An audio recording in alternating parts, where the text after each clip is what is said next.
Hi everyone, this is Dr. Collins. So once again, we are here. We're going to talk about today statistical significance. So that's going to be our topic for today. So statistical significance is a term you're probably all very familiar with. It's something that we talk about a lot when we do our research, right? So a lot of the research you've read in your other courses, a lot of the research you've started talking about in our course have discussed this concept of statistical significance. So today we're really going to dive in to understand what that concept is in a less mathematical way, right? So then next video, we'll talk a little bit more about the math behind the concept of statistical significance. So I wanted to start you off with this fun little cartoon. This is from the comic strip XKCD online. It's a really funny comic strip, and they do a lot of fun statistics type things, as well as a lot of astronomy and various other disciplines. So it's pretty funny, right? Statistically significant other, so that's kind of fun. All right, so today we are talking about statistical significance. I want to start by revisiting that null hypothesis that we've talked about before. Then we'll dive a little bit into statistics and uncertainty, this idea of uncertainty, because that really is the basis of statistical significance, okay? And then we'll talk about quantifying uncertainty, how we put a number on that uncertainty, what we mean when we put that number there. And we'll talk about what we do if we're wrong, or what happens if we're wrong. Right? And then we'll wrap up by talking about the difference between statistical significance on the one hand and substantive significance on the other hand. All right, so let's start with a reminder about the null hypothesis. So, what's a null hypothesis?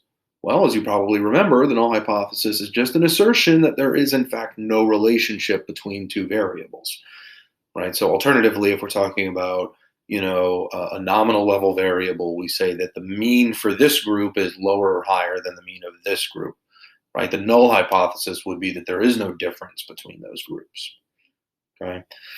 Now, this is what we directly test in statistics, right? Our alternative hypothesis, the hypothesis that we actually think is more right, that's not really what we're exactly testing. Instead, we're directly testing the null hypothesis. What we want to do is reject the null hypothesis. This lends support to our alternative hypothesis, right? So by rejecting the null, we've sort of taken down a barrier or an obstacle to showing that our alternative hypothesis is correct. Okay, but we're not exactly proving our alternative hypothesis. That's a word we should be very wary of in statistics. All right, so let's talk a little bit about this uncertainty. So say you're interested in the impact of stay-at-home orders on the spread of COVID-19. All right, so you can see here, right, that we have this graphic that shows us the average growth in positive cases over the prior 7 days. Now, I got this data today. It's a couple of days old at this point, but right, you can generally see that the slope of a lot of these lines, a lot of these trends are fairly constant growth. Right? They're not so much negative in most cases, with the exception of Michigan, which was a weird outlier to begin with. You can see New York, perhaps dishearteningly, has gone up, even though we are one of the states that's taken more drastic measures. Right? So you're interested in the impact of these stay-at-home orders. All right. So what do? Well, you collect data on which states have such orders. Right? So you go out and you say, okay, let me look at all 50 states. Let me see which states have orders issued by governors. Okay, and maybe you quantify exactly how strong those orders are through some measurement or another. Right? Then you observe the growth rate in the number of new cases from the CDC. Right? So you can look at maybe a week-over-week growth rate. Okay, so with that week-over-week growth rate, you then have your dependent variable. With the stay-at-home orders, that's your independent variable. You compare those with and without stay-at-home orders. Right, so you've compared these two groups. Now remember, your null hypothesis is probably going to be that there is no difference in these two states. Your alternative hypothesis is going to be that the growth rate is lower for states that have these orders. Now, states with orders, let's just say, I'm just throwing out a hypothetical here. I didn't actually run this. I don't know that this is the case. Just my hypothesis, or just a random guess. States with orders, stay-at-home orders, shelter-in-place orders, whatever, see a 12% lower growth rate than those without. Right? So looking over here, right, we can see that you've got a number of states up here, a couple of states down here, right? And there's not really a clear trend necessarily in these states alone, but let's just say that's what we find, right? We collect all the data, we run some numbers, and that's what we find. Now, so what, right? We observe this difference in our data. So what, right? We've observed a difference in our data. Are we 100% sure that that is the real difference between states with those orders and states without those orders? No, right? We have a measure of uncertainty here. And what we need to do is we need to actually measure that certain amount of uncertainty. Okay? We need to put a number to it. Now, uncertainty is important in statistics because we're never 100% sure. Even if we have a full sample, all 50 states, can we be sure that the policies are having the effect that we observe? Right? Maybe we haven't ruled out other effects. So obviously with that case, that could be difficult. But even observing just a difference between those two groups, we could have significant measurement error. For example, right, there are different kinds of stay-at-home orders. Some are much more strict than others, right? So if we do or don't observe that difference, is it really the result of just having any stay-at-home order, or is it certain states that are driving the results? We also know that the number of positive cases of COVID-19 right now surely is an undercount. So in states that have really mobilized to try to get more testing, those might also be the states that have seen more stay-at-home orders, right? So in that case, what you're going to end up seeing is that the number of positive cases surely being an undercount, that's measurement error, all right? So those states that have higher growth rates might actually be those that are taking more drastic measures to test as well as prevent the spread of the virus. In addition, right, we know that there's a lag between orders being issued and seeing those effects, right? It takes several days in order for the virus to actually present, and in order for the virus to actually present, right, that is what's required for anybody to get tested at this point because we don't have enough tests. Okay, so someone could have the virus today, not know it, right? So what that means is that if we issue an order today, it might be a full week before we even see the effect of that order. All right. In short, what I'm trying to get at here is there's always uncertainty. Even if we have data on every single observation, we don't have perfect data. We never have perfect data. Perfect data is a myth. We're never going to have perfect data. Okay. So the question is, how much uncertainty, or rather, how much certainty do we need to have in order to reject our null hypothesis? How certain do we have to be that the 12%, again, hypothetical, the 12% that we observed the difference in the growth rate between those states with and without those orders? How certain do we have to be in order to say, no, it's probably not that there is no difference. There is some difference. We've observed 12%. How certain do we have to be about that 12% in order to reject the null hypothesis? That's the key question in statistical testing.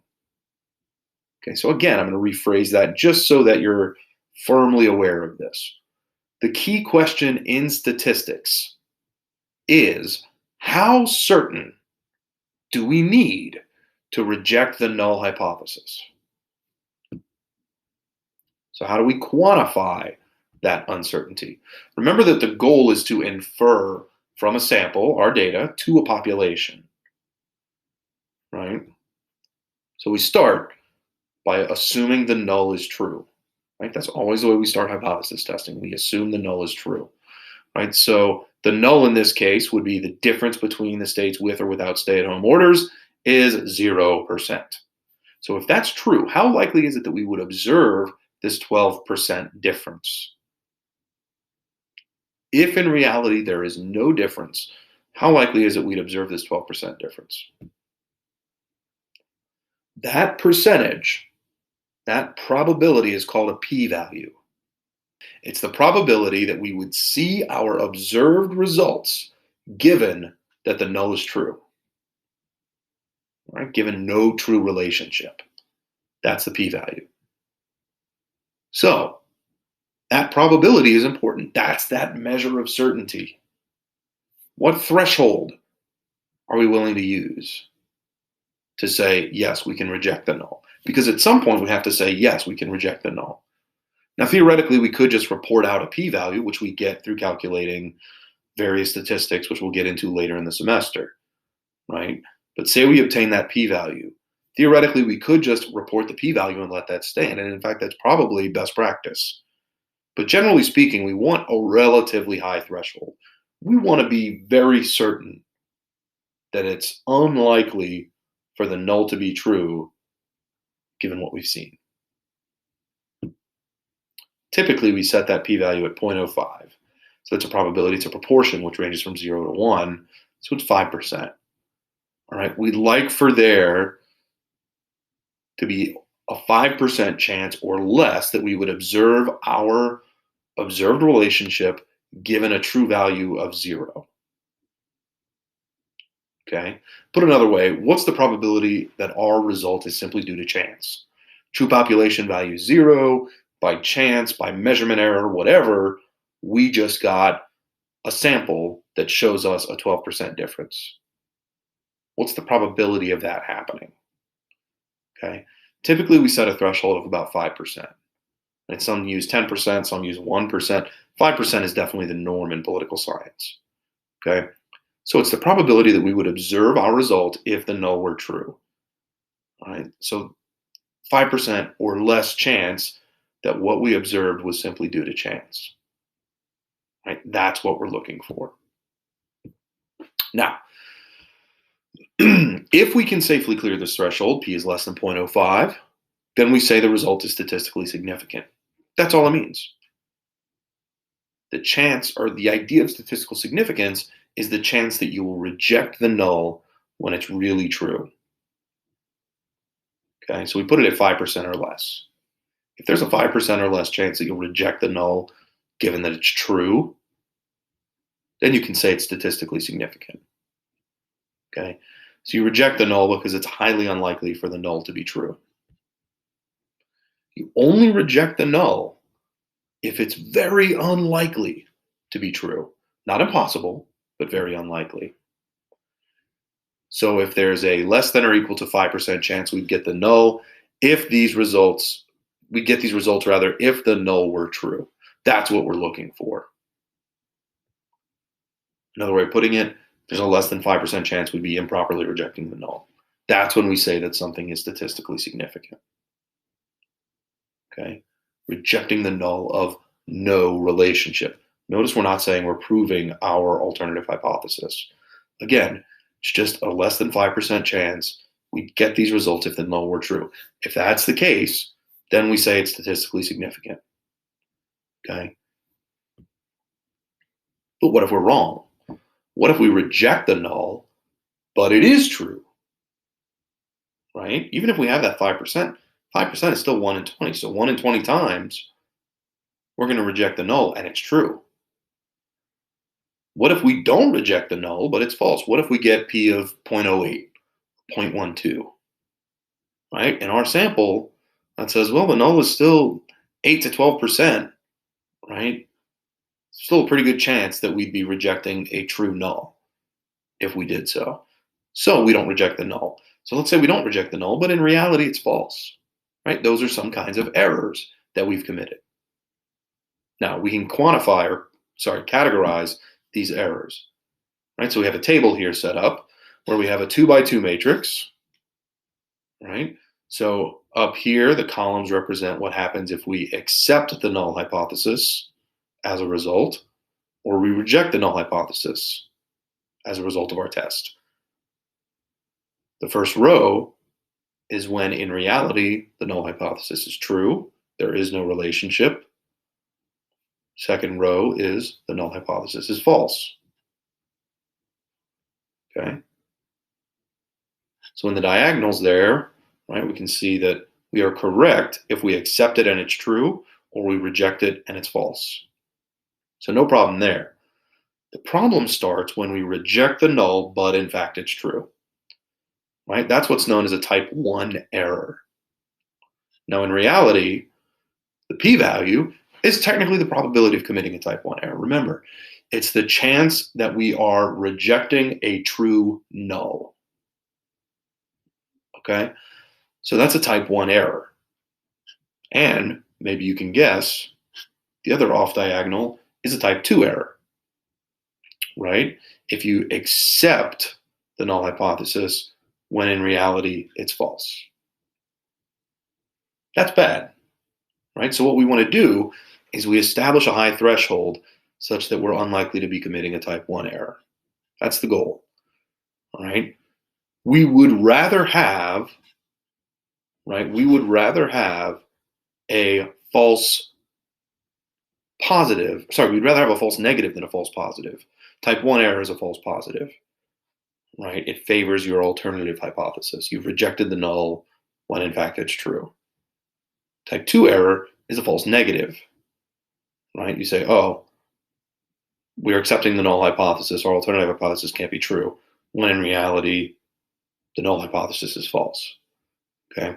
We'd rather get a false negative. We want to be biased against our results. We want to be biased in favor of the null hypothesis. Otherwise, we'd simply set our threshold at 0.5. Right? But no, we set it at 0.05. We want a 5% chance or less of committing that type 1 error. So we have a much greater chance of committing that type 2 error. Okay. Now, I want to close this unit by talking about, is it really significant? Is your result really significant? Just because our test may have cleared the 0.05 threshold, is our result actually meaningful? That is a 12% lower growth rate of new cases meaningful, even if p is less than or equal to 0.05? Right? Is that a meaningful change? At what point do we say that the stay-at-home order actually works, actually has a meaningful impact? Is a 12% impact a meaningful impact? Probably. What about an 8%? What about a 6%? What about a 3%? If you can reduce the growth rate by 3% in new cases, and at the same time have this stay-at-home order, is it really that impactful? Even if it's statistically significant? Well, of course, a lot of this depends on what you're looking at, right? You have to make that judgment. Okay, and as we look later in the semester, when we start looking at multiple variables influencing a dependent variable, we can actually compare and we can say which ones have the biggest impact, right? But in our example here, we're only looking at one other variable besides our dependent variable, the stay-at-home orders, right? So at what point can we say that those are really having an impact? Threshold could be higher or lower than 5%, but again, that 5% is standard. So, quick review. We assume the null is true. How likely is it we'd observe what we observe? That's the key question. That's what gives us our p-value. So we establish a threshold. If it's less than 5% likely that we would observe what we observe given a true null, then we reject the null. We say that null's unlikely. Errors are still possible, though, right? Improbability is not the same thing as impossibility. 1 in 20 chance, that is 5%, still pretty good, right? Still pretty good. If I gave you 100 Skittles and told you that 5 of them would kill you, would you eat them? Probably not. So we don't jump to say a statistically significant effect is substantively significant. Because again, if our results said that the stay-at-home order resulted in only a 3% reduction in the growth rate of new cases of COVID-19, is that meaningful? Are we willing to say that, yes, these stay-at-home orders work? Okay, that's the key question. So a quick preview of what's coming then. We're going to have a more math-heavy approach to demonstrating this in the next lecture. Now, I don't want to scare you. Remember, I am excited. It's kind of tough in these times, I know. But we're going to have a more math-heavy approach in the next lecture to try to demonstrate this idea of statistical significance and p-values. All right? And a big important part of that is going to be that central limit theorem that we've talked about before the break. All right? That idea that you collect lots of samples, the means are distributed normally. Okay? And that normal curve is going to be very important for our purposes. Another thing we're going to talk about is how do we engage in this significance testing? What tests do we use to obtain p-values? Okay, your book has a great little flow chart there. It's not complete, but it's pretty good. Okay. And then we'll conclude this section by talking about confidence intervals. So we're going to have 2 more videos up.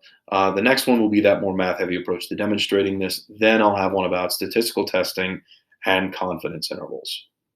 All right. Well, thank you all so much, and I will see you all hopefully sometime before the end of the semester, but I'll certainly be back with more videos soon. Thanks.